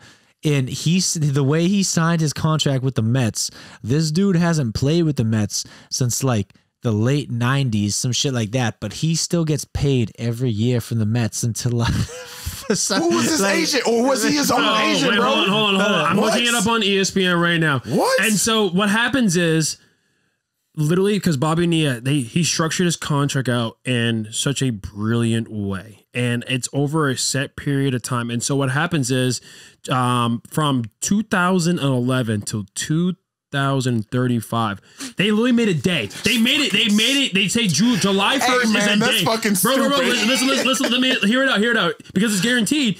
It's 24 years. He literally made a contract, and based on that contract, I was completely off. The Mets literally have to pay him $1.19 million every July 1st. And so they made a day, Happy Bobby Bonilla Day. Bro, because every year, he's literally... Take it a step further. Look up the last time he played for the Mets. It was not 2011. It was like 1990 something. They had to pay him $1 million every July? The guy who's signing that must be like, motherfucker. Look at the last time. You know what I'm saying? Like, what? It's crazy because apparently the deal with this is like apparently the Mets were supposed to pay him a certain amount of money at a certain time, but they agreed to make annual payments of nearly $1.2 million for 25 years, starting at 2011. So apparently the Mets will be playing for Bobby Bonilla. Last played for the Mets in 1999. That's and you know what I'm saying, bro. And he last played for the Cardinals in 2001. Does that even make it's any crazy. sense to you? How does that compute? Bro. No, because he was deferring his contract plans. He was deferring. He was like, He's like, nah, I'll be broke. I'll be broke. I'll be broke. Apparently, he had enough money set up. I mean, like, you gotta That's think what about I'm it. saying. Like, bro, that's like 10 years Yo, of you just that's- like the long con. Talk I about got a dude this who shit. knows himself. He was like, look, you give me all this money right now, I'm gonna blow it. Wait, give it to me over like When 30, I'm old, 40 years. He's Give like, it to me when I'm old. So he's like, look, like that was a dude who literally knew himself. He was like, I can't take all this money I right can't now. take this money. I'll blow it. I'm making a certain amount of money right now that I can do it, sustain my life. I know I'm not going to do this forever, and I'm going to take care of my life because I don't want to work. I just want them to keep paying me. clearly And not so, working. Literally annual payments, and it's so funny because Mets fans all over New York are just kind of like, "Happy Bobby Bonilla!" Yeah, that's what it is, exactly, July yeah. 1st, he gets paid again, baby. That's crazy. The best thing in That'd the be world. nice, bro. That'd be so Guaranteed, nice. guaranteed fucking money, man. Let me tell you. Every July, July 1st. that'll be my fucking birthday. 4th man. of July is getting crazy. Yeah. You know what I'm saying? Exactly. He's having a crazy. That's what I'm real saying. pandemic right there. But that's what I'm A saying. Like, pandemic. when you see something like a full contract, for a football player, it's already a big thing. But for a rookie to have an angel come in and the team to be so devoted into his future, especially a team like the Miami Dolphins, Who they don't even know who their quarterback is. They don't know who their quarterback is, but I mean, they're a growing team. They won 10 games last season. That's not fake. You do that. You know what I'm saying? Especially in a thing where you're playing against a hot Bills team. You know what I'm saying? Granted, you know, the Jets suck and the Patriots are all there, but you're still a solid program at this time. They're still growing. They're growing. They're a lot better than they used to be. But the thing is, they believed in enough to give him that contract. His agent believed enough to push for that contract, and now he has to be able to financially think of how he's going to take care of that moving forward. But like, that's just unheard of, and it's unreal, and it blew my mind when I heard about it today. You know, Bobby Bonilla, bro. That's how you, Bobby Bonilla. that's how you hit a lick, Bobby. He was like, bro, I'm not a short term simp, man. I'm long term, baby. I mean, yeah, realistically, that's one of those things where it's actually a better deal for the Mets. Like, they were happy to do that because because dude, like, they didn't have to shell out like all that money up front. They're paying him in like interest payments from the money they got sitting in their bank. Like, they didn't have to give him, instead of saying we'll give you all this money up front, they're like, we can take our money, invest it elsewhere, and pay you with like our interest. But also, like, they didn't. I'm not obviously like into baseball, but like, did they ever like? I know they didn't win shit. They never win shit. Yeah, bro, they're the freaking Mets, bro. Like, that's what I'm saying. They're the Mets. No, they never did Mets, that. Mets, Jets, So that's what I'm Yankees. saying. Doesn't that hurt them more than anything? Yeah. Help them? I Like, mean, you ain't getting no fucking revenue for from a playoff guy- appearances. You ain't got no got star nothing. guy. You know what I'm saying? Think about it. He hasn't played for them since 1999. It'll be over 30 something years of That him they have not to playing, pay. and they're paying. Think about that. Add that up. 1.19 gonna be million over over 30, 40. 40. Bro, you know what I'm it's saying? gonna be Like, But 40, yo, bro. it all comes down to the market because look at the Nets. I mean, not the Nets. Mets, Well, we got you. the Mets. Yeah. Look at the Mets. Look at the Knicks. Right. Look at some of those teams in the New York area that are some of the most valuable franchises in the league. Big markets.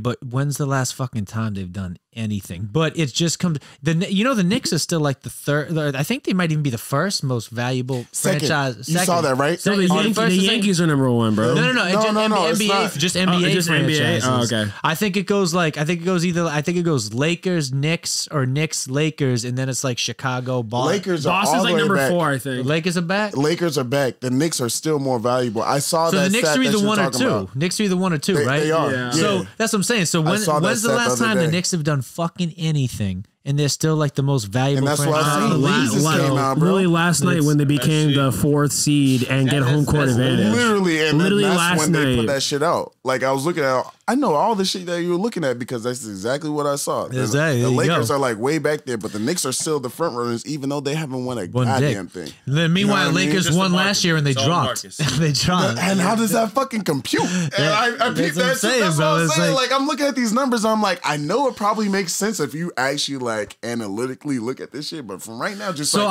seeing this shit, it's like they just won. But how are they? I don't want want to pretend to know, what I mean? but I think it comes down to like the size of the market. Like, I think it's one of those things where it's like right. New York, like even if the Mets and Knicks suck, There's a fuck ton of people there. There's a fuck ton of people watching games. So they're gonna get all They're that gonna shit get. from They're revenue, gonna just get the revenue no fan-wise. matter what. endorsements and Yeah. stuff like that. As a Yeah. player, there's more incentive to go there because you got Yeah. endorsements, you got all these things coming in. Yeah, I'm saying that's why, like, if you're like a small market team, like you really are incentivized to bring in like the free yeah, but that's why I agents. love Big guys. Giannis Like, staying. yeah, yo, bro, I staying love up that. there. Yo, Well, Giannis yeah, fucking look, staying I up love- there, bro. And see, like when you're talking about markets and stuff like that, this is what kind of blew my mind when the Seattle Supersonics decide to leave the great state and freaking move all the way to Oklahoma City.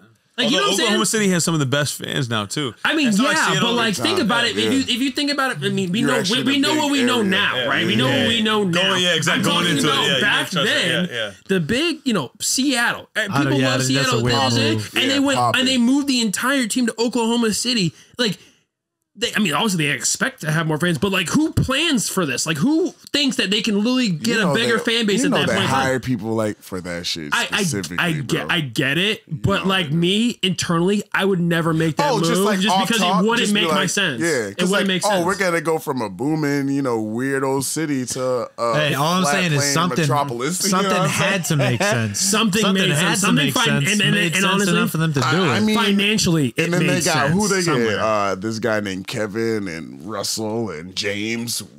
you still hear about them today. Serge.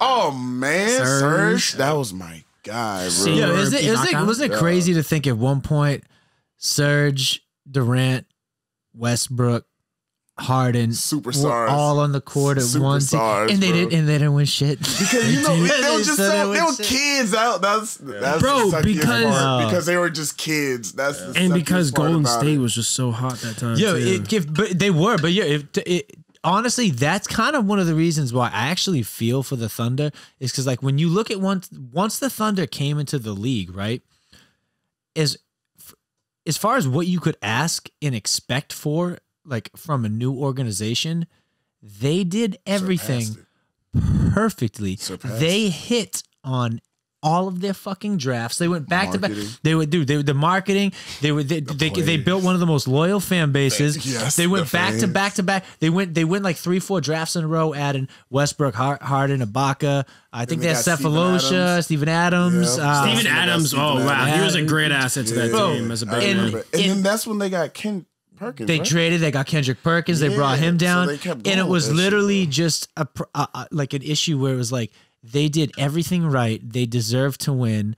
Like they did everything homegrown too, and it was just a product of up and coming in a time where like LeBron and like So the Heat hot. and like So hot. some of Stop those that other, and then like the motherfucker, yeah. Spurs were also like fucking. That was when that nucleus of the Spurs was fucking Kawhi was popping like- off. And it was not Kawhi as was good. crazy. They added too, Kawhi, yeah. bro. That was the Yeah, thing. that's You what had, I'm saying. you They had added Parker, Kawhi, Ginobili, but Manu Duncan, then was you going add crazy. Kawhi. Yeah, Duncan just bro. being the Manu just tactician. Euro everything, bro. Oh, I remember those. Tim days. Duncan, man. Oh, he was That- one of my favorite. Shout out to the basketball players. USVI. Actually, yo, Love Tim speaking- Duncan. Love Tim Duncan. I'm gonna change my. I'll change my argument early. We were talking about players who never got the chance to reach their full potential. Teams who never got the chance to reach their full potential. The fucking Oklahoma City Thunder. Those dudes did everything right. They built themselves a superstar quality franchise, loyalty, everything. And they were just overshadowed by LeBron and the Spurs and everybody, Golden State, everybody else. But since we're already talking about basketball, we just got back to it. I'm gonna say, I really hope that Chris Paul can do it this year. He's not. I know He's not. but I wish Ayton could like just actually hold down the center. You know what I'm saying? Let me tell you something. I wish that He's not. I know, and I wish that Booker could just be like, I'm on kill mode every night. I really do. Just so like we can see like a little shake up. Bro, when Devin Booker, You know what I'm saying? when Devin Like Booker we're can go to the seeing facial hair, he'll do it. Golden State and fucking the Lakers in a play-in game. this for the crazy. playoffs. Which is crazy. Pretty wild. It's Like- like, what the fuck? You shouldn't be here. I shouldn't be either. So it's like, why the fuck not? Well, Lakers are hurt as hell, bro. They hurt as hell. And he came back. What was that? Ring night saying we're going to go back to our back-to-back mission. Sounds good. Sounds awesome. Amazing. Great. I love it. But I mean, I'm just saying, like, You guys watched that game yesterday? Phoenix? I only saw I only saw watched that. the end of it. I was hammered. I saw dude. that At the end of it, Yeah, though, only saw they had halftime. Chris Paul talking about. They're like, yeah, like, so how do you guys feel about, like, you might end up, like, you you're gonna be like, you know, the 2 seed or something. You're gonna play like the Lakers in the first round. He was like, man, I've been in the West my whole career. Like, this is what we do. That is the West. I was like, man, that's true. That's a good point. Is. It was a great answer, man. I was like, damn, yeah, that's true. And just- he's been playing against these guys. It's like, you know, you're not gonna get any easy games in the West. That's not how, that's just Why not do how you it's gonna think happen. that is? Why do you think it is that for as long as I can remember, right? And dating back to, again, I know like when like Early the 2000s? like early 2000s, and like because I know like there was a run when like the Pistons with like Rasheed Wallace and stuff were good, 2001? and obviously the Celtics and stuff were good. But I feel like for like the last 2 decades, it's just been so unevenly balanced between the West and the Eastern Conference. You know Top, why? yeah. We all know why. Why? That motherfucker, the Mamba, bro. Think about it. Bro, you notice Because how everyone even- just got quiet for a second. Exactly, I didn't because- give you a little. You gotta give the mama some love, man. Because you got to think still about it. hurts. You were saying for like the past 2 decades, right? 20 years, like he was running that. He was. But the thing is, it's Even not, when but the the thing is not Pistons- necessarily about, but it's more so like the depth of the the depth, West. like you think The about. Oh West- yeah, but the I'm West- saying like he the was a 8 seed focal is point. like- You know what I'm yeah, saying? And yeah, everybody yeah. was like, all right, if I'm gonna really try to get to the top, I have to make sure that he's out the way so that I'm not playing him. So in other and I words, felt like more. Right. In other words, Kobe having Kobe and Shaq and like Dwight Howard and Paul and like pairing like having those superstars, having those Lakers teams as good as they were, it made every other team in the West say, "Hey, Step we our got to game step up." our game up to deal with this generation's like." Because especially before LeBron came into the league, Kobe was the closest thing we had to Jordan, right? The So it was closest. like You know what I'm everybody, saying? and even afterwards, even once even once through that, LeBron he was came still after, he was closer. still Still closest. so You know what I'm exactly. saying? So it's like. As far as similarity, Exactly. So I get exactly what you're saying. If you were in the East, It's you like didn't- you're just gonna get mocked Yeah. by, if not Kobe, whoever just beat Kobe. But and do you really think you're gonna beat the person that beat Kobe? and then Exactly what my point. happened? And then Exactly my point. and then the Cavaliers went out and drafted the second coming of Christ, LeBron James, right? In everybody's eyes. that And then what kinda happens? worked out. Then what happens? The Pistons go out and beef themselves up. The Celtics go out, Bro, the second beef coming of the themselves Bad up. Boys The Pistons East is starts wild. to beef themselves up a Now little look bit at the because East now they got now. to contend with LeBron in the East. Now look at the So East now. I'm talking about just exactly, like but that's- right now, even Yeah. though they should have been on that like 10 years ago, maybe 10 plus, but like it's because of that. And him doing that move, going over there, everyone's like, all right, now we have to have competition because we have to face the second coming of Christ with him. Nah, we're just going to get ourselves ready and off rip from the jump. sir. You know what I'm saying? Speaking of teams that I don't think reached their full potential, that second coming of the Bad Boys Pistons, how many years in a row do they make it to the championships? And how many times do they win? I think they went to the championship like 8 times in a row or Yeah, I something think like they won that. twice. And they maybe won Wait, once are or you talking twice. about like the Tayshaun Prince, like Rasheed Yes, Wallace? Rasheed Wallace, Right, Ben Pistons, Wallace, yeah. Chauncey Billups, Yeah. and they kept winning and making it. And it was like the Buffalo Bills going 4 years in a row, Super Bowl losing all times. It's like, granted, okay, you won once or twice, but like, who goes that many times and loses that many times? You know what I'm saying? It was just, I'm not even speaking to the mic. That thing was just crazy, man. I'm like, yo. Granted, they did won one, so I guess they do did live remember the up to one. a Yeah. potential. But like, how do you go 7 or 8 times and then lose all those times? It was I was like, Again, they have some I love that competition. team. They have Ben some Wallace, competition. 6'9", like- Bro, don't forget, once you come out of the East, you still got to face the best team in the West, and that was that's what I'm always saying. a good ass team. To answer bro. your Like, question, that's why the West was always on top. You got Kobe, you got to keep up with whoever's fucking playing Kobe to get and into if that. it wasn't You know what I Kobe, mean? it was someone like fucking the Spurs with Tim Duncan and Tony Parker and shit. Manu. Or you go back and forth. Like the West was tough for a while. They still are tough. they but still like, are, bro. I mean, Best shit there's ever. people say all the time. It's like even you can even compare like because it's one thing to say hypotheticals where you're like, oh, if this team like with the talent on this team, if they were in this conference, like they would be in the playoffs. It's like there's like that type of like hypothetical argument you can make, but like if you just actually look back coulda, historically, like the 8th seed in like the Western Conference typically has like the same record as like the 4th seed in the Eastern Conference. And that's just how it's been for like the last so it's like it's not even like about hypotheticals anymore. It's literally just the teams in the West are just winning more straight up. Also like watch Portland play. Like, you know, you really think they're not going to be like at least, you know, they're definitely not playing in any playing games in the East. You know what I mean? But like in the West, they're you know, it's unsure. They might be in a playing game. That's crazy. No, like no cap. Yeah. Man, these and all I'm saying is McCullum, like those dudes can ball. Those dudes can ball. You already know what time it is when you see Dame on that shit. Oh man, I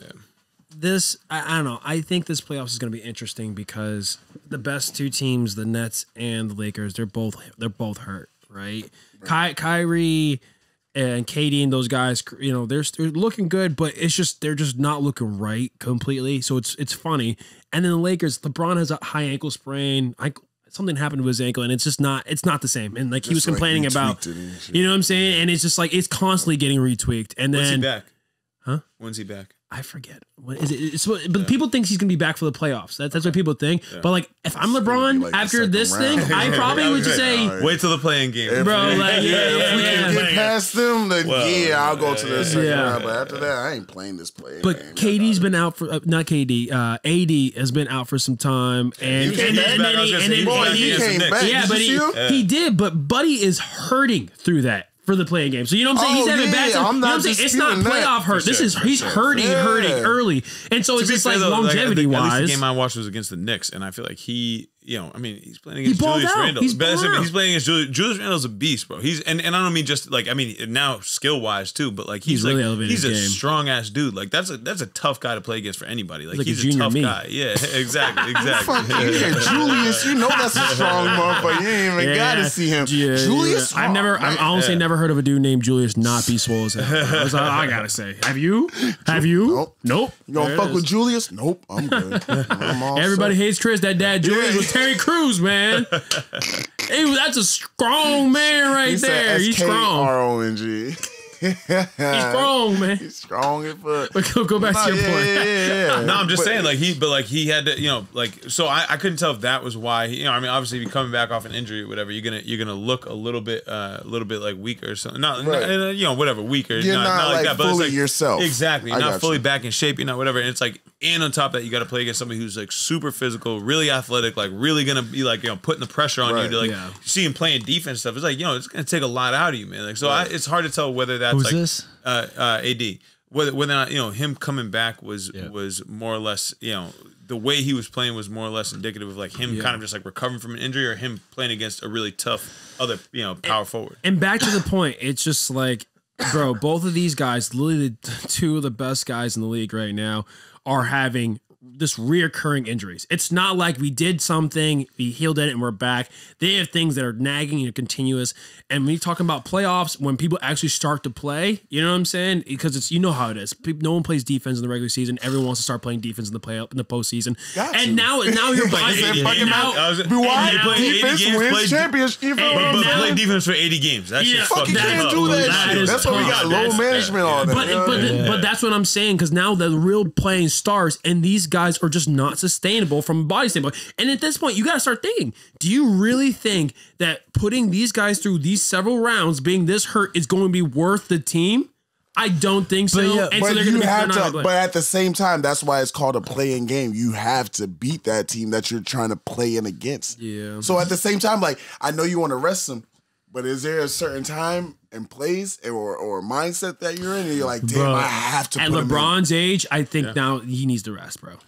But I'm saying his whole thing is he's trying to. You rest him for a playing game? You can't. How do you do that? Because he's trying to compete with. All right, let's be real. But a lot of it's going to depend right on how healthy he is, right? If it's like, hey, he needs a couple weeks to get back to a point where he's like, you know, okay, then like you might let him rest because it's like, all right, well, if we can't even beat a team, but do you think do you think they can beat these? I mean, the thing is, as I said though, without LeBron in these playing games, I think it's possible, right? Like they could. It's not like guaranteed or anything. But again, it's like, you know, you're not going to push him to the point where it's like, okay, we're going to jeopardize the rest of, you know, the next year, several years. Yeah, exactly. Because like I don't even. Yo, can I say one thing? Can I say one thing with basketball that I've noticed? Good. And you guys correct me if I'm wrong. Maybe this is just an observation that like I've made. I don't know if anyone else has ever made it. it seems like in basketball, right? Because obviously it's such a big team sport. And I don't know, like I look back to teams like the Celtics, teams like the Spurs, like teams that had superstars and were really good. In like there were nights where some of their best players were out, and you thought, oh wow, there's no way like these dudes like about to win. And what they do, they would go out and win, right? And I think it's like it's indicative not only of the game of runs, but I feel like basketball especially is one of those things where it's like when you put people out there that like not only have something to prove, but like you finally give them a chance to prove it, and they're not expected to win or do well. That's a dangerous combination. Yeah, and like you've seen it. You've seen it, bro. I'm not even joking. I remember like back in like the late 2000s, like early like 2000 teens, like when the Celtics were like making those runs and shit, like back when they had their stars, like that core, like 3 and 4 group, we would literally wait till like there were nights where like KG or like Paul or someone like wasn't playing, or like a couple of them were sitting, like even if it was just for rest, and you'd look and the Celtics like would be getting all these points or like be heavy underdogs. But we'd hammer them because those were the nights they would come out and those dudes off the bench would ball, bro. They would ball, yeah. So there's the thing, right? So like, so my coach up in Canada, right? He was an assistant coach under Tom Thibodeau at in Chicago, and he was saying, he was like, look, guys, like guys in the NBA, he was like, you don't understand, like, you know, and this is where it's like, this is why they have to have, you know, whatever 7-game series, 5-game series, something like that, because like, you know, you could win these guys. Every single guy down that bench will give you a bucket. Every single one of these dudes are nice, bro. So it's like there's no, you know, and as you said, if it's like you have the extra motivation of, okay, like we're down today, we're the underdog, whatever, you know, it's very easy to kind of get that momentum going. Right. And if these dudes are all about a bucket, like there's nothing you can do to stop them if from getting that bucket. Exactly, you know what I'm saying? Exactly. That's points equating. Exactly. So that's the thing, man. So it's like, you know, like it doesn't surprise me that they could do it on any given night, but that's the whole thing is like over time, how do you do it? Which again, it's a interesting idea, like the Houston Rockets idea, right? If you have all these, you know, analytics guys who come in, okay, this is how we're gonna do this, I'm gonna do it. But there's another side of basketball too, though, where it's like, okay, like you really have to. It's not only about like, okay, like do you have the analytics that are going, you know, day after day, but like in, you know, a 7-game series, can you get the momentum? Right. As we were talking about earlier, right? A dunk is different than a layup. You're gonna get a momentum going. You're gonna get, you know, that sort of stuff is a huge factor in basketball. That is like, you know, basketball is all about rhythm, runs, all that stuff. So yeah. See, I think it's a little bit simpler than that. Like simpler than analytics. I think at the end of the day, it's about the cohesivity of the team. Just like, you know, at Bentley, you guys, you know what I'm saying? You guys did things together. You guys were very close, and it's like the games where everyone is playing together as a unit, and this is why I loved watching the Manu Ginobili, Tony Parker, Tim Duncan, because no matter, you know, who was playing or who was out, they always played together. Yeah. Their passing game was always on point. And it's like, cool, yeah, KG might be out, whatever, but the thing is, Rondo and those guys, they were dishing the ball out, they were passing the ball, and they worked together as a unit. Yeah. And that just makes a huge difference. Yeah, not only that, but like if you just look at, I think like you look at here's one of our biggest things, and I thought this was such a big testament to the importance of not only veteran leadership, but having a coach that can handle stars and personalities and egos and things like that, right? One of the biggest knocks on Rajon Rondo in the later half of his career has been like he's been like a bad teammate. He's been uncoachable. He's acted out, you know, his attitude, things like that. Yeah. That's been his biggest knock, not like his talent. Mm-hmm. When he was in the Celtics, he had Doc Rivers as his coach, and then he had Ray Allen keeping him in line. He had Kevin Garnett slapping him on the back of the head. Literally, he had Paul Pierce giving him a fucking shoulder check. He had Kendrick Perkins mean mugging him every time he came down. That dude performed not only like a superstar point guard, but as a Celtics fan, I never knew that Rajon Rondo was like a head case.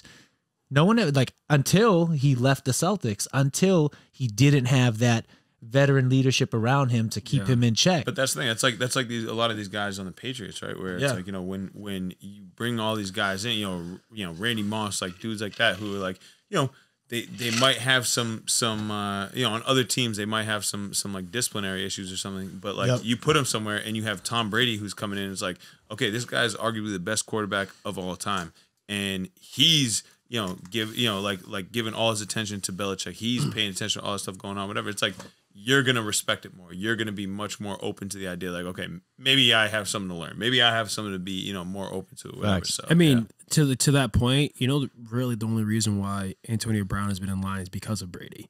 Literally, you know, for I think like for, lives in his house, I think of all of last season, he has been living at his house. And Tom Brady's been like, yo, when I go to this, you're coming with me. When I'm doing this, you're coming with me. And that's how we're going to roll. We're going to make sure that we go through the season because the coaches didn't want him.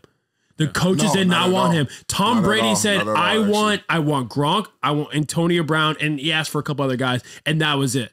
You know what I'm saying? That's why it was like in the middle of the season, they were like kind of getting pissy because the coach was like, well, you asked for all these people, we're not doing more type of thing. But to my point is, it's like that leadership, and it's just being like, you know what? I'm going to put my name on you, and we're going to go like that because I know we can be successful as a team, and that's how it goes. And that's what we were talking about in one of the first episodes, like, the quarterback I was telling you that went to Potsdam Royals in Germany over the season. When he was my quarterback, bro, like whatever dude said, I was like, yo, this is what we're gonna do. Just ride with it. Yep. You know what I'm saying? Because like he had that much confidence in himself, and then he also showed and proved it to us every single day because he really lived that life that he was talking about. You know what I'm saying? Like straight up, there wasn't one person, coach, player or fan who didn't see that from him. Right. And like when you see that part, that type of person, or he's talking to you or he's telling you to do something, you're gonna just do it. You buy into that shit. And you buy into it all the way. And like the results may vary, but for us, like because of like what we really entrusted in him and like what we fucking sacrificed, he made it work. Facts. I think one of my like last things I wanted to bring up just for myself was you know, obviously Basketball Hall of Fame is this weekend, and Tim Duncan and KG, you know, who have been some of the best, you know, players of all time to be in, you know, Tim Duncan being the tactician and KG just being the hard boss when he was here. But obviously Kobe Bryant, you know what I'm saying? That's going to be a huge one. Tearjerker because I believe Jordan's giving a speech too. And it's just like, obviously Kobe Bryant is someone that we've all seen growing up, someone we've all idolized and, you know, wanted to be like of, you know, when you shoot a paper into a bin or you shoot a basketball, what do you say? Kobe. Every single Kobe, time. even to this day. You know what I'm saying? And so I'm definitely going to tune in to watch that because it's just like he's just been such a big part of life. Even if he didn't like the Lakers. I wasn't a Laker fan, but I always liked watching Kobe put on a spectacle. Facts. Yeah. Most people, even if you didn't like him, you always respect him. Always. You always 100%. 100%. I can say without questions real quick, like Kobe, it was funny because like obviously you hear celebrities, athletes, people like that die all the time.